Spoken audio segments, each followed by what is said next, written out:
আজকে আপনাদের সাথে একটা মজার বিষয় শেয়ার করব। কারেন্ট না থাকার কারণে বেড়ানোর চান্স পেলাম। আপনারা দেখতেছেন আমাদের পুরো ঘরে অন্ধকার। আসসালামু আলাইকুম, আপনাদের মাঝে চলে আসলাম। Welcome to Popi's team. সবাই আমার পাশে থাকবেন। আজকে আমাদের বাসায় কারেন্ট নাই। এই যে ঝড় বৃষ্টি হয়েছিল, ট্রান্সফরমার চলে গেছিল, সেজন্য কারেন্ট নাই। সো কি করছি, কারেন্ট আসবে না যখন বেড়ায় আসি। যে কাজ সে কথা, আমরা বের হয়ে গেলাম সবাই ছোট কালামনির এখানে যাওয়ার জন্য।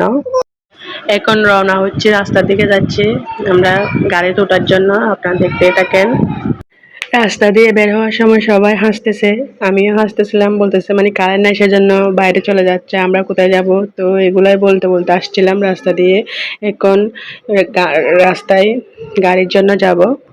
এই যে দেখেন, গাড়ির মধ্যে আমার ছেলে মেয়ে দুজনেই আগে থেকে উঠে বসে থাকছে। আপনারা ভাবতেছেন এত বড় গাড়ি নিয়ে যাচ্ছেন কেন? না, এখানে কোনো গাড়ি নিয়ে যায় নাই। আমার ছেলের কিছু জামা কাপড় ছিল, কারণ ওর জামা কাপড় লাগে। এই যে আমার আম্মু উঠে বললো। আমাদের গ্রামের রাস্তাটা দেখেন কত সুন্দর, আমার দেখতে অনেক ভালো লাগে। আমি আগে অনেক ভিডিও দিছিলাম। এখন আমার ছেলেকে দেখেন কি সুন্দর করে নানুর কোলে বসে আছে। আমার ছেলে কিন্তু বেড়াতে যাওয়ার জন্য বললেই হলো, মানে খুশিতে আত্মহারা, একদম গাতে চুপ করে বসে থাকবে, কোনো দুষ্টামি করবে না। বাবুকে বলে এটা ধরিয়ে না, আমার বাবুর ফেভারিট, মানে গাড়িতে উঠলেই কিন্তু ওকে এরকম সিট বেল্টটা ধরতেই হবে। কেমন লাগে ওর জানি না, মানে আমরা ধরি সেজন্য ওরও ধরতে হবে, বুঝলেন। দেখতে দেখতে সাতপুরা চলে আসলাম। এসেই দেখতেছি অনেক জ্যাম। জ্যামের মধ্যে বসে আছি, কখনো দেখি না এরকম জ্যাম। জ্যাম ফেলে আমার মাথা ঘুরায়। এখন নামলাম সাতপুরা গাড়ি থেকে। এবার রাস্তা পার হচ্ছিলাম। রাস্তা পার হয়ে ওই পারে যাওয়ার পর এখন বাবুকে আমার আম্মুকে দিয়ে একটু ফ্রুটের দোকানে যাব। এই যে চলে আসলাম ফ্রুটের দোকানে।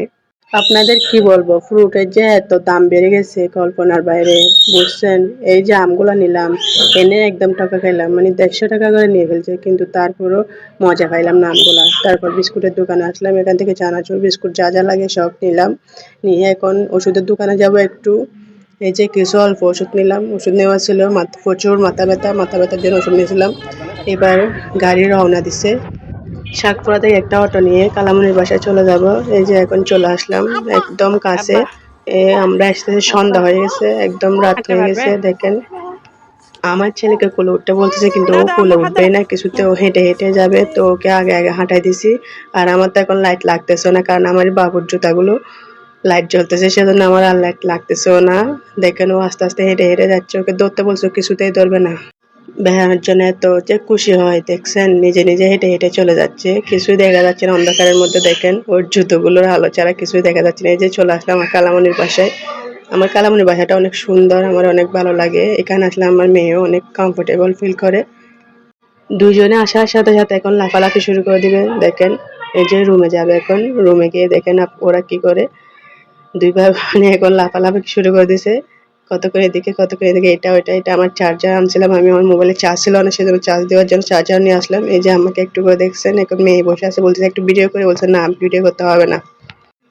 এখানে শেষ করলাম, সবাই লাইক কমেন্ট শেয়ার দিয়ে